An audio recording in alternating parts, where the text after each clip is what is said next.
Nous sommes précisément ici dans les artères de Lomé à Kégué, en face de l'hôtel Balkan, où dans quelques minutes nous allons nous diriger tout droit vers cette baraque où nombreux sont les supporters réunis ici pour suivre ensemble le match des éperviers locaux, les éperviers locaux engagés dans la compétition CHAN Cameroun 2020, où le Togo bien sûr se prépare à disputer une rencontre assez fatidique contre les Amavubi du Rwanda. Nous allons ensemble vivre cette partie du début jusqu'à la fin avec bien sûr l'ambiance en direct, surtout en live, avec les nombreux supporters réunis aujourd'hui pour ensemble savourer sinon cette qualification tant espérée pour les éperviers locaux du Togo.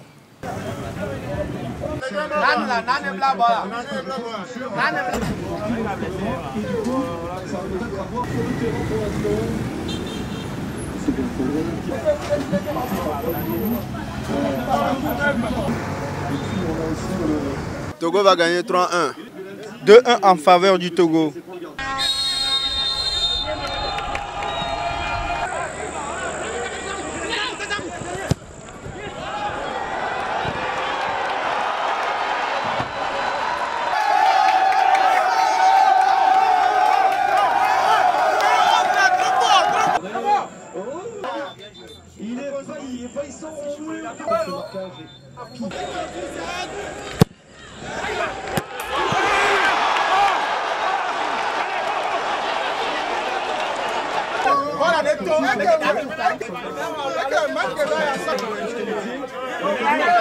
Nous sommes toujours à Kégué, précisément en face de l'hôtel Bakran, où nous avons suivi la première partie du match entre le Togo et le Rwanda. Un but partout entre les deux formations à la fin des 45 minutes. Nous allons quand même donner la possibilité à un spectateur ici qui a vécu cette première partie avec nous de nous dire comment lui il a trouvé la prestation des deux équipes, surtout la prestation des éperviers au cours de cette première mi-temps. Voilà, nemi go va deuxième mi-temps kwa Miladudi. Bon ya, Miladudi egbe. Nemi du egbe ya. Miata Milad po nula, Milad va kume egbe, Mingba va kume po, egbe Milad va kume chaud.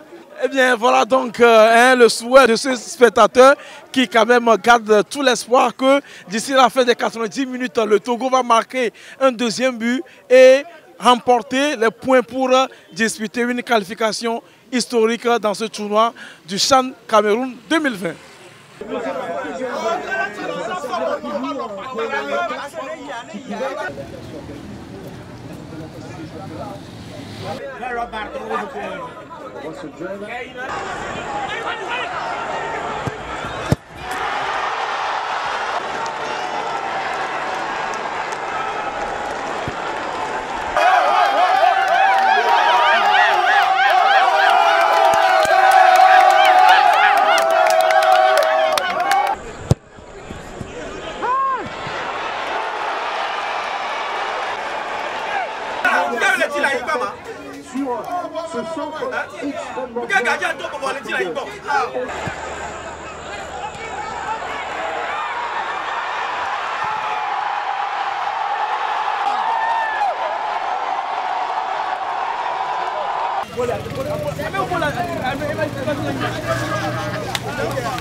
Ce fut une grosse désillusion de la part des éperviers. Au vu du deuxième match, ils ont fourni un jeu alléchant. Même dans ce troisième match, ils n'ont pas démérité. Mais bon, c'est la loi dure du ballon rond. Il y a toujours un perdant et un vainqueur à la fin. Donc, on ne peut que l'accepter. Mais j'aimerais, par ce canal, exhorter nos dirigeants à prendre le football togolais en main, de faire en sorte que les championnats reprennent et qu'il y ait vraiment un engouement autour de ce championnat pour que cette génération qu'on a vu mouiller le maillot puisse à l'avenir représenter nos éperviers dans les différentes compétitions de la CAN, pourquoi pas le mondial qui se profile à l'horizon. Et selon vous, qu'est-ce qui a manqué à ça?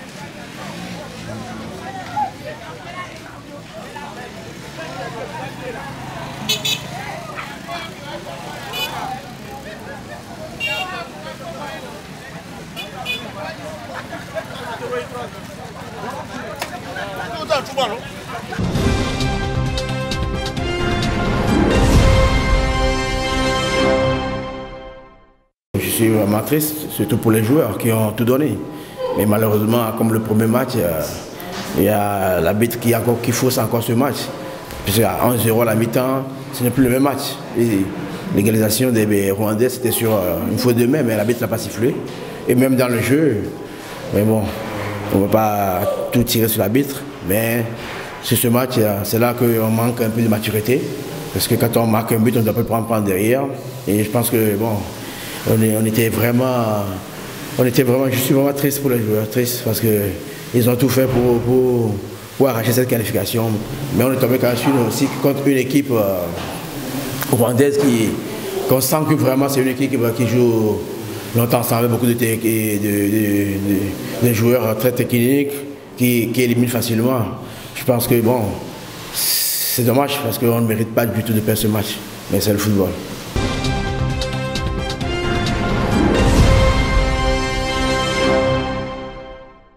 Sur les 3 buts, moi je donne la faute au gardien. Et au même moment, nous avons trop laissé l'équipe rwandaise jouer. Vous avez vu quelques rares fois qu'on a fait des pressings sur eux, ils n'arrivaient pas à recevoir le ballon. On a dérangé cette équipe. C'est ça même qui a mené d'ailleurs le second but. Une équipe n'a pas marqué un but, on a égalisé, un second but, on a égalisé, et puis on encaisse un 3e but. C'est difficile. J'ai déjà dit quand on suivait le match que lorsqu'on va prendre un 3e but des Rwandais, ça serait difficile pour nous de revenir au score. Mais malgré qu'on a pris les 3 buts, il y a encore des occasions de buts qu'on peut concrétiser pour sortir pour ces quarts de finale. C'est ça qui nous marquait à chaque fois, même au niveau de l'équipe nationale. Et au niveau de nos équipes qui se présentent sur tout le continent, le Green Tag, ça nous marque beaucoup et ça fait mal, je vais mal. On s'est fait éliminer tout seul. On marque les buts et nous on donne des buts cadeaux. Regarde les 2 buts que nous on a marqués et regarde les 3 buts rwandais. C'est des cadeaux qu'on a fait à l'adversaire et ça fait mal. Ça fait très mal.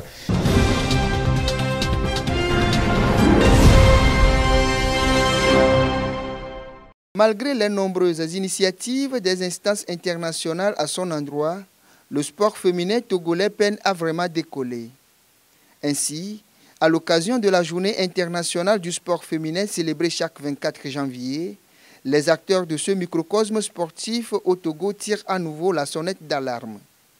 Une plus grande considération du secteur ne serait pas de trop. Il faut qu'ils arrivent à encourager les filles à aimer le sport qu'ils ont choisi. Et en les organisant des tournois, des compétitions, en les subventionnant lorsque c'est possible. Et lorsqu'ils veulent faire quelque chose, des aides aux garçons, il ne faut pas qu'ils oublient les filles. Il faut qu'ils lancent vite le championnat pour que les enfants ou bien les joueuses reprennent le championnat. Voilà. Sinon, rester à la maison sans rien faire, sans activité sportive, ça a un peu diminué la capacité des joueuses. Voilà. Donc, surtout à l'endroit des autorités, qui lancent vite le championnat pour qu'on reprenne les activités sportives. Bon, j'exhorte toutes les femmes qui pratiquent du sport, que ce soit du football, du basket, de ne jamais abandonner. Parce que c'est bien de faire du sport. Même si on nous oublie parfois, gardons toujours notre élan et prouvons aux autorités que nous pouvons le faire. Nous pouvons faire la fierté de notre nation. Donc, nous exhortons les autorités à nous promouvoir également. Et vive le sport féminin. Des doléances qui, certainement, ne tomberont pas dans les oreilles de sourds. Une redynamisation de ce secteur sportif peut être des chances de médailles et de trophées pour le Togo dans les années à venir.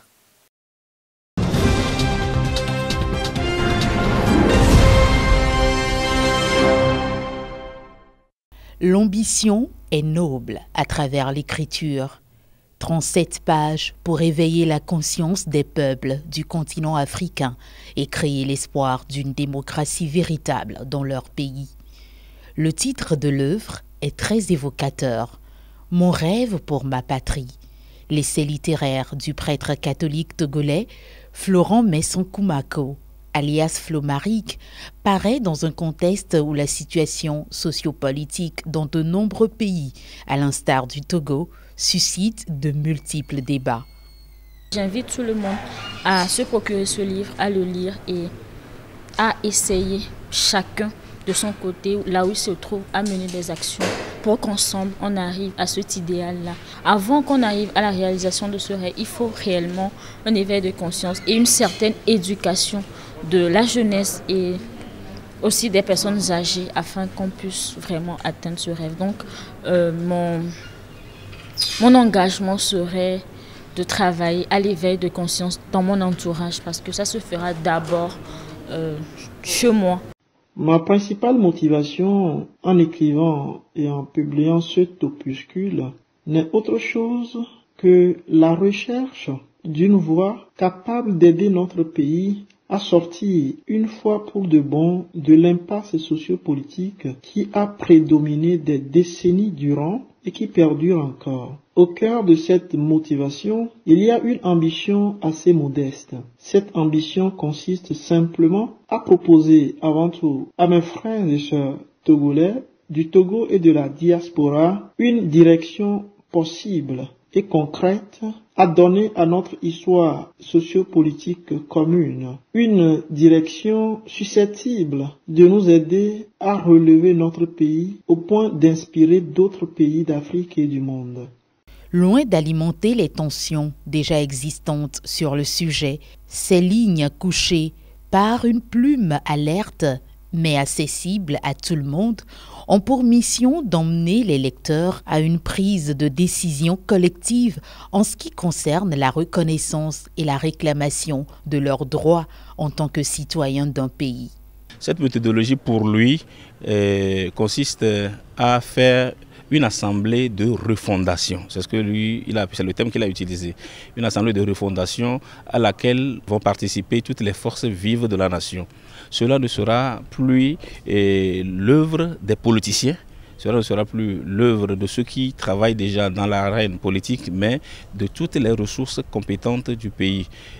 À partir des prêtres vaudous, à partir des chefs traditionnels, à partir de la société civile, on peut réfléchir maintenant et rebâtir ce qu'il a appelé les grands objectifs. C'est avec ces grands objectifs-là que nous allons orienter la vie de la nation. Tout ce que les dirigeants de la nouvelle République doivent faire, doivent être calqués sur le modèle de ces grands objectifs qu'on va évaluer tous les 5 ans pour le bonheur du peuple togolais. Faire de la terre de nos aïeux le creuset d'une réforme de la politique et de la démocratie en Afrique, c'est l'idéal que veut peindre l'auteur dans nos esprits, une démarche soutenue par ses pairs du Togo. C'est quelqu'un qui aime écrire, qui est engagé et quand même il prêche, on sent que c'est quelqu'un qui veut du bien, aussi bien pour le chrétien que pour les citoyens.